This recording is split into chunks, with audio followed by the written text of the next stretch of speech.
Esse é uma cápsula e nós vamos falar agora sobre o Maduro, que tem duas notícias muito chocantes sobre a Venezuela. A primeira é meio cômica, não é tão chocante assim, né? O Maduro adiantou o Natal para o dia 1º de outubro. Né? Ele já fez isso outros anos, é uma besteira isso daí, para distrair o povo, né, da tragédia que é a eleição e coisa e tal, a fraude nas urnas, esse tipo de coisa. É triste, mas já não é nada tão surpreendente assim. A outra é que decretaram a prisão do Edmundo Gonzalez. Né? Todo mundo sabe que o Edmundo Gonzalez, o candidato de oposição, estava ameaçado e agora o governo do Maduro quer prender o cara, escancarando aquilo que a gente vê nesses regimes de exceção. Né? É a Venezuela, é o Brasil, é a Nicarágua. Todo mundo quer prender o opositor por motivos aleatórios no final das contas. Né? O motivo lá da Venezuela não é roubo de joias que nunca foram roubadas, que estão todas lá com o TCU, ou cartão de vacinação, caramba, cartão de vacinação que nunca foi usado pelo Bolsonaro, ou reunião com embaixadores, né? É tudo essas coisas assim que não tem lógica nenhuma, não tem nenhum processo de fato, nenhum crime de fato acontecendo aqui, mas é o que estão pretendendo fazer aqui no Brasil também, de prender Bolsonaro e coisa e tal, tornar ele inelegível, esse tipo de coisa, né? Esse é o grande problema. Vamos entender esse caso aqui, e aliás, fica muito parecido com o Alexandre de Moraes, né? Que olha só, ninguém está acima das leis, diz Maduro após ordem de prisão ao opositor. Né? Você já ouviu alguém falando isso recentemente? Pois é, o Alexandre de Moraes falando isso sobre o Elon Musk, né? Ninguém está acima das leis, aquelas leis que eu inventei aqui na minha cabeça, mas que não existem aqui no Brasil, né? Pois é. Essa notícia foi sugerida por Canguru do Senado, Oligrofenia penilvirúvica e várias outras pessoas. Obrigado aí ao pessoal que sugeriu as notícias lá no nosso site, no visãolibertaria.com. E obrigado a você que está assistindo o nosso vídeo. Se você gosta do nosso conteúdo, por favor, deixa o seu like e se inscreva aqui no canal, né? Pois bem, então essa é a situação. A primeira coisa mais engraçada, né? O Maduro anunciou o adiantamento do Natal para o dia 1º de outubro. Para deixar claro, o adiantamento do Natal ele quer dizer o adiantamento das festividades do Natal. Então vai começar a botar decoração de Natal nas ruas e não sei o que lá em 1º de outubro. Ainda tem outubro inteiro, novembro inteiro, dezembro quase inteiro. O Natal continua sendo no dia 25 de janeiro, mas ele já faz aquela festa, faz as decorações de Natal, esse tipo de coisa, essas lambanças todas, né? Não é a primeira vez que ele faz isso não, tá? Parece que lá na Venezuela já virou meio que padrão isso daí, porque o governo tem que distrair o povo da miséria que eles estão passando, da tragédia que é o socialismo, aí ficam inventando essas coisas. Mas isso daqui é só uma curiosidade, uma coisa que não muda nada, né? O que realmente aconteceu de chato ontem foi justamente a decretação da prisão do Gonzalez, né? Aqui está falando que é o Tribunal da Venezuela que ordenou a prisão do Gonzalez. Mas vocês sabem como é que funcionam esses tribunais em ditadura, né? Todo mundo está de acordo com o ditador em questão, né? Os tribunais lá da Venezuela todos obedecem ao Maduro, tal como o STF obedece cegamente ao Lula aqui no Brasil.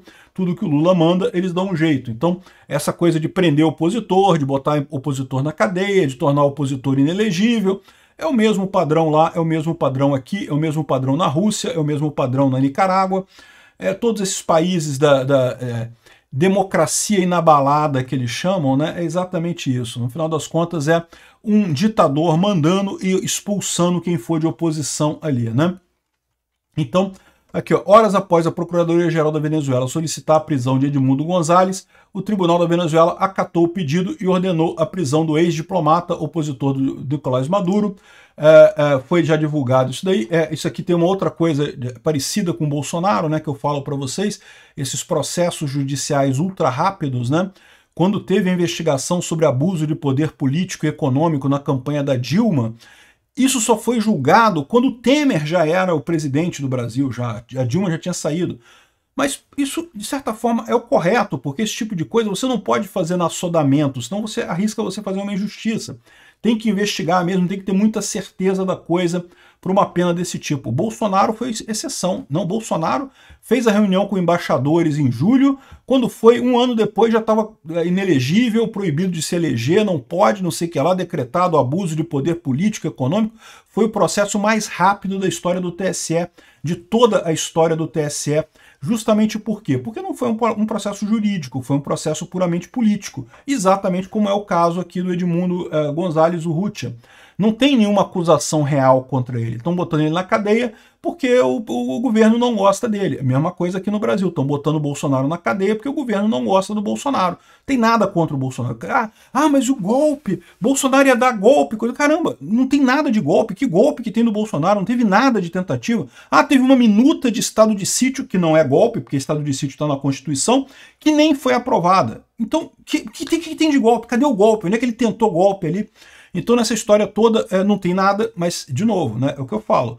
Mesmo padrão na Venezuela, mesmo padrão na Nicarágua, mesmo padrão na Rússia, mesmo padrão na China. Esses países todos não interessam, né? É oposição, já está fora da lei. Vamos dar um jeito de prender e coisar, né? E o mais curioso é isso que eu falo para vocês aqui. Tá aqui o Maduro falando que ninguém está acima das leis, diz o Maduro sobre a ordem de prisão do opositor, né? Que coisa curiosa isso, não é mesmo? Pois é, exatamente o mesmo que o Alexandre de Moraes e toda a turma da imprensa amiga da ditadura aqui no Brasil tá falando sobre o Elon Musk, né? Ninguém está acima da lei no Brasil. Todo mundo tem que obedecer à lei do Brasil.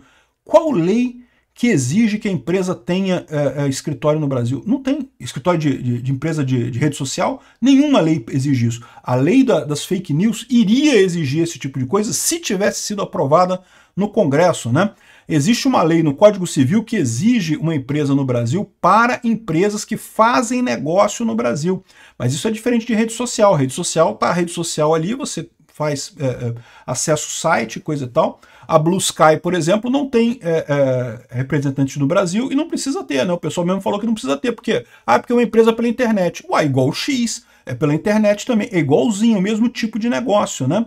Então, no final das contas, essa é a história. Não tem essa distinção, não precisa ter empresa no Brasil, essas redes sociais. E todas elas vão embora, que eu já falei para vocês, é questão de tempo até todas saírem aqui do Brasil, né? Então, olha que curioso, né? É o que eu falo para vocês, cara. Ditadores começam a ficar muito repetitivos. Começa a ser a mesma coisa. Cara. Ninguém está acima das leis, diz Maduro, após ordem de prisão do opositor. Né? Ninguém está acima das leis, diz Alexandre de Moraes, após a ordem de censura absurda que pune os brasileiros e não o Elon Musk de fato, né? Enfim, inclusive o Maduro, né, deixou claro que apoia a decisão do STF de suspender o X no Brasil, porque, diga-se de passagem, ele também suspendeu o X lá na Venezuela, o Putin também suspendeu o X lá na Rússia, o X está suspenso na China também, está suspenso no Irã, tudo quanto é ditadura, principalmente essas ditaduras de esquerda, amigas do Lula, todas elas punem qualquer rede de livre expressão, porque vocês sabem, né? Se você tiver liberdade de expressão, ditadura não se cria, né? E aí, no caso, eles têm que calar o pessoal, não tem jeito. Estão proibindo o X lá. Chega a ser engraçado, porque usam a mesma desculpa, né? Lá na Venezuela também estava o pessoal falando que era pelo lítio da Venezuela. Agora estão falando que o Elon Musk quer o lítio do Brasil. Porra, para com isso. A maior reserva de lítio do mundo é Chile e Austrália, dois países que não tem nada a ver com, que não aceitam o X de boa. Elon Musk tem amplo acesso lá nos dois países, não vão fazer nada. Ou seja, a idiotice desse pessoal é só querendo inventar uma desculpa para culpar o Elon Musk pelo problema que claramente é um problema do Alexandre de Moraes. Quem desrespeitou a lei no Brasil foi o Alexandre de Moraes, não foi o Elon Musk, né? Quem está certo nessa história é o Elon Musk, não é o Alexandre de Moraes. E fica cada vez mais patente isso aqui, tá? O pessoal na Venezuela criticando o Elon Musk lá e gostando do Alexandre de Moraes aqui. Olha só, isso mesmo, muito bom, tem que banir mesmo o X, né? Ninguém está acima da lei, disse o Alexandre de Moraes, que se considera acima da lei porque ele deu uma decisão judicial acima da lei, não é mesmo? O Maduro também, mesma coisa, o Maduro deu uma decisão judicial ali acima da lei, fora da lei. E aí, né? Essa é a confusão que o pessoal faz. Agora, parece que o governo brasileiro não está muito contente com isso não, né? Sei lá qual foi o acordo que o Lula fez com o Biden para reabilitar a Venezuela, o Lula ficou numa posição ruim. O Celso Amorim diz que não aceitamos presos políticos sobre a questão da prisão do opositor lá na Venezuela, né? Ou seja, isso é uma coisa muito curiosa. Eu quero ver como é que o Celso Amorim vai se pronunciar quando prenderem o Bolsonaro aqui no Brasil, né? Porque que vai chegar esse dia, vai, vocês sabem que vai, né? Em algum momento, o desespero da esquerda no Brasil vai ser tão grande que eles vão dar um jeito de prender o Bolsonaro. E aí eu quero ver se o Celso Amorim vai lembrar desse negócio, que não aceitamos presos políticos, né? Pois é, essa é a situação. Eu também não aceito, não. Obrigado por assistir o vídeo até o final. Além de curtir, compartilhar e se inscrever no canal, considere se tornar patrocinador com valores a partir de R$ 1,99. Clique no botão Seja Membro abaixo para saber as condições e vantagens de patrocinar o canal. Mais informações sobre o nosso projeto, visite nossos sites indicados na tela.